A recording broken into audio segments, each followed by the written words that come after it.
Usa ka 14 anyos nga lalaki natusok sa puthaw ang paa niini dihang nahulog aron unta kuhaon ang nasangit nga tabanog sa usa ka gambalay sa Zamboanga City. Dugang detalye sa report ni Krisa Dapitan.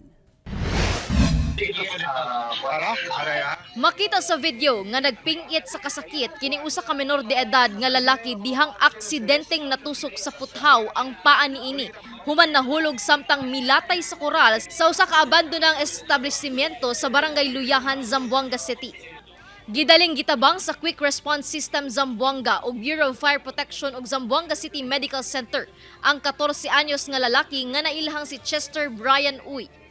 Gibutangan kini og oxygen kay nagluya na.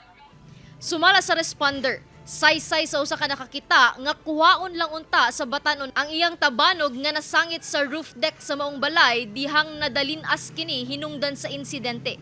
Yung bakal is through and through sa sa legs niya, talagang lumampas. Yung bata naglalaro kasi yung pinasukan nilang lugar is may parang roof deck, may rooftop siya. So abandoned yata yung bahay na yon, so ginawang playground ng mga bata. So kinukuha niya raw yung saranggolan niya and then na-slide siya.